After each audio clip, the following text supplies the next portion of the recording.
Sombong. Dalil nakli. Allah berfirman, Sa'asrifu an ayati alladzina yatakabbaruna fil ardi bighairil haqq. Aku akan memalingkan orang-orang yang menyombongkan dirinya di muka bumi tanpa alasan yang benar dari tanda-tanda kekuasaanku. La yadkhulul jannata man kana fi qalbihi mithqalu dzarratin min kibr. Tidak akan masuk surga seseorang yang di hatinya terdapat kesombongan sebesar buah zarah.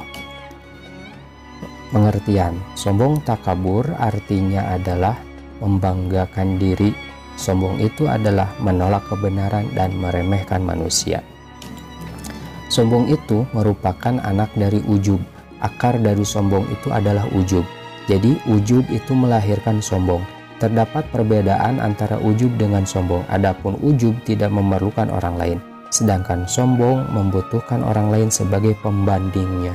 Islam melarang dan mencela sikap sombong. Sebab-sebab sombong. 1.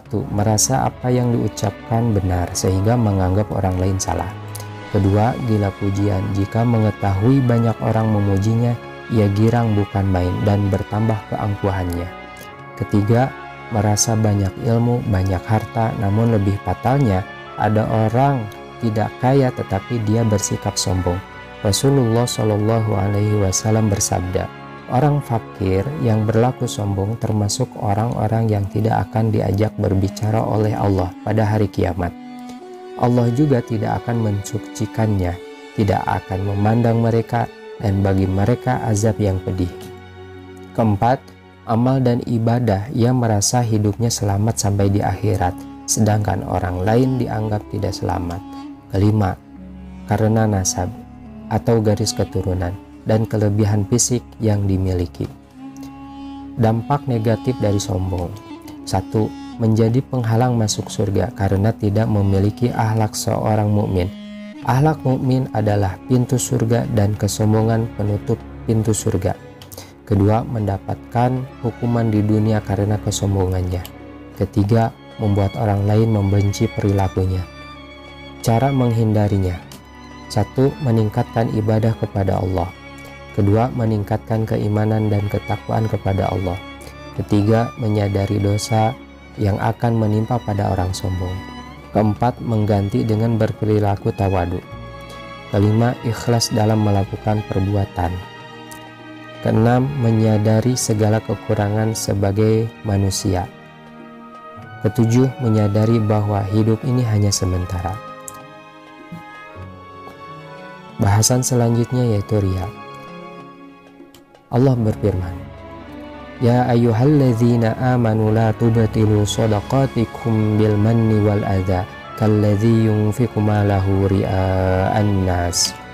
Hai orang-orang yang beriman, janganlah kamu menghilangkan pahala sedekahmu dengan menyebut-nyebutnya dan menyakiti perasaan si penerima seperti orang yang menafkahkan hartanya karena riya kepada manusia.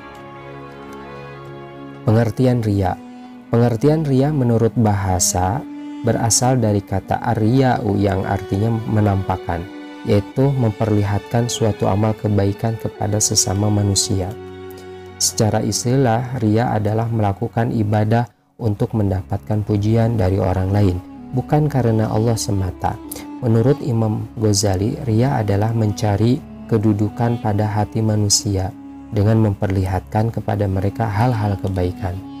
Dengan demikian dapat disimpulkan bahwa riya adalah melakukan amal kebaikan bukan karena niat ibadah kepada Allah, melainkan demi manusia dengan cara memperlihatkan amal kebaikannya kepada orang lain supaya mendapatkan pujian atau penghargaan. Salah satu sifat yang erat kaitannya dengan riya adalah sum'ah, yaitu suka memperdengarkan atau menceritakan kebaikannya kepada orang lain. Sebab-sebab riya. Pertama, terlalu dikagumi orang lain. Kedua, lari dari celaan. Ketiga, rakus akan apa yang diperoleh atau terdapat pada orang lain. Keempat, ambisi mendapatkan kedudukan atau kepemimpinan. Kelima, senang karena lezatnya pujian orang lain. Keenam, lalai akan dampak buruk riya. Dampak negatif dari riya. Pertama, ria lebih berbahaya daripada fitnah dajjal. Kedua, nilai amal soleh akan hilang. Ketiga, ria adalah syirik khafi. Keempat, mereka ini tidak mendapat manfaat di dunia dari usaha-usaha mereka dan tidak pula mendapat pahala di akhirat. Kelima, akan merasa hampa dan kecewa apabila perhatian dan pujian yang ia harapkan ternyata tidak didapatnya. Keenam, terkena penyakit rohani berupa gila pujian atau gila hormat. Ketujuh, bisa menimbulkan pertengkaran bila ia mengungkit-ungkit kebaikannya pada orang lain. Kedelapan, lebih sangat merusak daripada serigala menyergap domba. Kesembilan, menjadi sebab azab di neraka. Kesepuluh, menambah kesesatan seseorang. Cara menghindari ria. Penyakit ria jangan dibiarkan terus-menerus merusak jiwa kita. Kita harus berupaya untuk menghindarinya dengan cara sebagai berikut. Pertama, memperbaiki niat ibadah semata-mata karena Allah. Kedua, menghindari sikap suka memamerkan perbuatan baik. Ketiga, bersyukur atas nikmat yang telah diberikan. Keempat, meningkatkan kekhusyuan dalam beribadah. Kelima, mengingat bahaya perilaku ria. Keenam, berdoa kepada Allah agar dijauhkan dari sifat ria. Ketujuh, hidup sederhana. Wallahu a'lam bishawab.